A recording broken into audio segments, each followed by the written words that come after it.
Hello friends, welcome back to my YouTube channel architecture life and studies. आज हम basically उस topic पे बात करेंगे जैसे कि ड्राइंग। ड्राइंग अपने जेई मेन पेपर 2 का एक पार्ट है, पार्ट सी है। तो वो सबसे इम्पोर्टेंट पार्ट होता है क्योंकि आर्किटेक्चर में भी आपको ड्राइंग ही कंपलसरी हुआ, क्योंकि सारी सीटें और सारा कुछ बनता है वो ड्राइंग पे ही डिपेंड करता है। लेकिन बहुत बच्चे ऐसे होंगे जो आर्किटेक्चर करना चाहते होंगे लेकिन उनके पास ड्राइंग के नॉलेज नहीं होंगे, और बहुत बच्चे ऐसे होंगे जिनके पास ड्राइंग के नॉलेज है। तो बेसिकली ये वीडियो बनाने का ये टर्म था कि बहुत बच्चे ऐसे होते हैं ना जिनको ड्राइंग नहीं आती, और वो क्या करते हैं, वो डायरेक्ट क्वेश्चन सॉल्व करने लगते हैं जेई मेन का। ठीक है, जेई मेन पेपर 2 का क्वेश्चन सॉल्व करने लगते हैं और कुछ अजीब जैसा बना लेते हैं यार। मतलब कि पहले एक प्रोसेस होता है, किसी भी चीज़ को पढ़ने के लिए बेस से आपको स्टार्ट करनी पड़ती है, चाहे वो ड्राइंग क्यों ना हो। ड्राइंग के लिए भी बेसिक्स स्टार्ट करनी पड़ती है। भले आपको, अगर आप बेसिक से जाओगे तो आप, अगर आपके पास स्किल भी नहीं होगी ना, फिर भी आपके ड्राइंग्स एक पॉइंट पे जाकर के, जब आपके पास अभी बहुत टाइम है, 1 से 2 महीने, 2 महीने से ज़्यादा ऊपर मेरे को लग रहा है जैसे पोस्टपोन्ड होने पे, तो 2 महीने अगर आप उन सब टॉपिक्स को कवर करोगे तो मुझे नहीं लगता आपके ड्राइंग्स आपको, आप खुद उस ड्राइंग्स को अपलोड करोगे इंस्टाग्राम फेसबुक जहाँ मन करेगा वहाँ अपलोड करोगे और लोगों को दिखाओगे कि हाँ मैंने ये ड्राइंग किया है। तो एक तरीका होता है, एक मतलब स्टार्टिंग होती है कि हम ड्राइंग को कैसे स्टार्ट करें। तो सबसे पहले टॉपिक आ जाती है, अगर सबसे पहले टॉपिक की बात करें, अगर उससे पहले अगर अभी तक आपने मेरे चैनल को सब्सक्राइब नहीं किया तो जरूर सब्सक्राइब कीजिएगा और बेल आइकन के साथ कीजिएगा। क्योंकि जब मैं लाइव आता हूँ तो बहुत बच्चे ऐसे कमेंट करते हैं, भैया मैंने आपका लाइव मिस कर दिया, लाइव मिस कर दिया। अरे भैया, जब तक आप बेल आइकन बजाओगे नहीं तब तक आपको नोटिफिकेशन जाएगी नहीं कि मैं लाइव आया हूँ। सबसे पहला अगर टॉपिक की बात करूँ तो सबसे पहले टॉपिक हो जाती है uses of pencil. Different types of pencil होते हैं, बच्चे कंफ्यूज हो जाते हैं कि 2B क्या होती है, 4B क्या होती है, 6B क्या होती है, 8B की क्या यूजेज है। मतलब कोई भी ड्राइंग में जो मन किया सो पेंसिल यूज कर दिया। ऐसे भी बहुत बच्चों को मैंने देखा जो मतलब कि जो मन करेगा वही पेंसिल यूज कर देंगे, जो मन करेगा जिस ड्राइंग में। तो आपको सबसे पहले नॉलेज रखनी पड़ेगी कौन सी पेंसिल की कहाँ यूज होती है। तो उस पेंसिल को यूज करने के लिए, पेंसिल का बेसिकली यूज होता है, अगर मैं 2B से ऊपर की बात करूँ तो सेटिंग के लिए यूज करते हैं हम, कि हम कैसे सेटिंग करेंगे। अब सेटिंग जब हम करते हैं तो हमारे पैच आ जाते हैं, मतलब सेटिंग कर रहे हैं और बीच में गैप छूट रहा है कुछ इस तरीके से। ठीक है, तो इस सब को रिमूव करने के लिए हमें क्या करना पड़ेगा, या पेंसिल की वेटेज, पेंसिल कितनी डार्क है, इसके बारे में जानने के लिए हमें हर एक पेंसिल को यूज करना पड़ेगा कुछ तरीके से, जिससे हमको पता चल जाएगा कि पेंसिल कितना, मतलब किस पेंसिल को हमें कितना यूज करना चाहिए। अभी आप स्क्रीन पे देख सकते हैं, एक तरीका है, मेरे ही बच्चे ने, मतलब जो टेलीग्राम पे मेरे से जुड़े हुए हैं उन्हीं का ड्राइंग है। अगर वो बच्चा वीडियो देख रहा होगा तो जरूर उसको पता होगा कि उसी की ड्राइंग से। कुछ इस तरीके से जब आप पेंसिल की प्रैक्टिस करोगे, मतलब आप 2B 3B 2B 4B 6B की एक अलग अलग बनाओगे और लाइट से डार्क जाओगे, डार्क से लाइट जाओगे ना, तो धीरे धीरे आपको पता चल जाएगी कि पेंसिल कितना, मतलब कितना उस पर हमें प्रेशर देना है कि वो लाइट हो जाए और कितना प्रेशर देना है कि वो डार्क चले।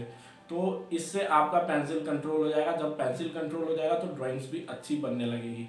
उसके बाद नेक्स्ट टॉपिक होता है टाइप्स ऑफ सेटिंग। अब अगर मैं स्ट्रिपलिंग की बात करूं, अगर हम जेई मेन पेपर 2 में स्ट्रिपलिंग करने जाएंगे तो 3 घंटे में एक ड्राइंग कंप्लीट कर पाएंगे। तो टाइप्स ऑफ शेडिंग हम कुछ इस प्रकार के होते हैं, जितने टाइप्स हैं आप कहीं से भी पढ़ सकते हो, डिपेंड नहीं करता कि आप मेरे से ही जानो, मेरे साथ टेलीग्राम पे जुड़ के जानो, आप कहीं से भी पढ़ सकते हो। ठीक है, आप टाइप्स ऑफ शेडिंग जरूर पढ़ना, क्योंकि और यूज भी करना, ठीक है उसको। क्योंकि टाइप्स ऑफ शेडिंग जब आपको पता चल जाएगा कि कितने टाइप्स ऑफ शेडिंग होते हैं, तो आप कम से कम टाइम में वो शेडिंग करके अपनी ड्राइंग्स को एक खूबसूरत रंग दे सकते हो।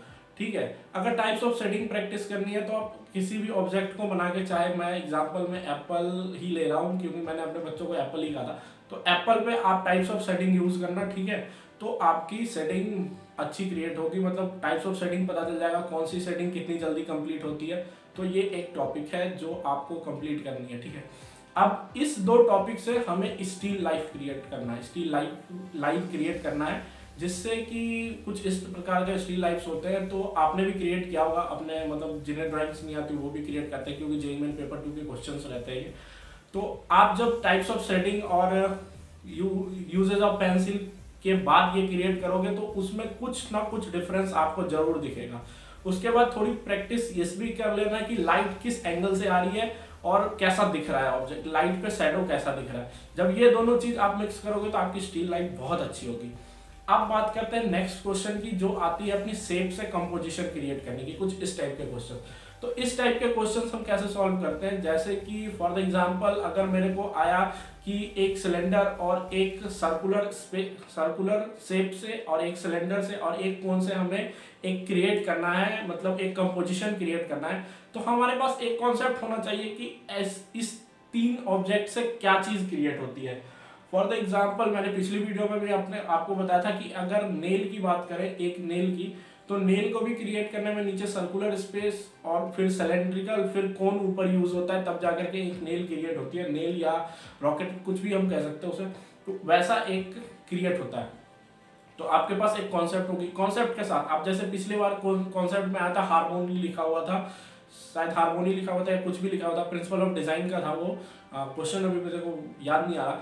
तो उसमें कॉन्सेप्ट लिखा हुआ था, कॉन्सेप्ट के मुताबिक आपको करना था। अगर क्वेश्चन में कॉन्सेप्ट लिखा हुआ है तो सही है, अगर कॉन्सेप्ट नहीं लिखा हुआ है तो अपने मन से एक कॉन्सेप्ट क्रिएट करें और उसके बाद ड्राइंग करें, क्योंकि चेक करने वाला एक आर्किटेक्ट है तो वो कॉन्सेप्ट पे आपको मार्किंग देगा। कुछ लेटर्स इन 3D भी सीख ले, जैसे अपना नाम खुद का लिखना, लेटर्स इन 3D सीख ले, कुछ इस प्रकार के होते हैं लेटर्स इन 3D, क्योंकि ये भी यूज हो जाता है। अगर क्वेश्चंस आ गए ऐसे कि ये लेटर्स लिखना है 3D में, तो आप लिख सकते हैं एक वे में, एक मतलब अच्छे तरीके से लिख सकते हैं। 3D में कोई भी लिख सकता है, लेकिन जब वे होता है लिखने का तरीका क्या होता है, वो इस तरीके से होता है। 1 पॉइंट पर्सपेक्टिव से भी आप लिख सकते हैं, 2 पॉइंट पर्सपेक्टिव से भी लिख सकते हैं, ठीक है, ये आप पे डिपेंड करता है। उसके बाद नेक्स्ट टॉपिक आ जाती है अपनी ऑब्जेक्ट एक्सटीरियर और इंटीरियर, ठीक है। ऑब्जेक्ट एक्सटीरियर में कैसे दिखते हैं, अब एक्सटीरियर ऑब्जेक्ट्स क्या हो गए, एक्सटीरियर ऑब्जेक्ट्स हो गए जैसे ट्रीज वगैरह बनाना, ट्रीज बनाना शुरू कर दीजिए, ट्रीज बनाइए, लैंडस्केपिंग सीखिए, और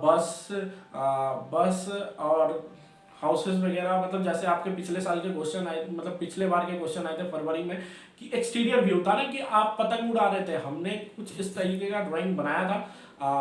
जब आपके आंसर की मैंने रिलीज किया था तो इस टाइप का ड्राइंग बनाया था। तो इसमें आप देख सकते हैं कि इसमें क्या है, इसमें बेसिकली एक एक्सटीरियर है कि एक छत का व्यू है और वहां पे ह्यूमन फिगर के साथ ऐड करके हमने ट्री बनाया, एक कंपोजिशन क्रिएट कर दिया। तो एक्सटीरियर में आपको जो भी ऑब्जेक्ट्स दिखते हैं अपने घर से बाहर निकलने के बाद उसे बनाने की कोशिश करें एक्सटीरियर में। और इंटीरियर में जो भी चीज हमें दिखते हैं जैसे सोफा, फ्रिज, बेड एक्सेट्रा, जितनी भी चीजें हैं ये अपने इंटीरियर में आते हैं। तो इन्हें 1 पॉइंट पर्सपेक्टिव या 2 पॉइंट पर्सपेक्टिव से बनाने की कोशिश करें, या बिना पर्सपेक्टिव के भी आप बना सकते हैं अगर आपके लिए बनती है, अच्छी दिखती है। तो जिनकी अच्छी नहीं दिखती, जिनको ड्राइंग नहीं आती, वो 1 पॉइंट पर्सपेक्टिव से बनाने की कोशिश करें, क्योंकि वो लाइन्स की मदद से आप उसे बना सकते हैं। उसके बाद हम थोड़ी नॉलेज ले लेंगे 1 पॉइंट पर्सपेक्टिव की इंटीरियर की और 1 पॉइंट पर्सपेक्टिव एक्सटीरियर की, ठीक है।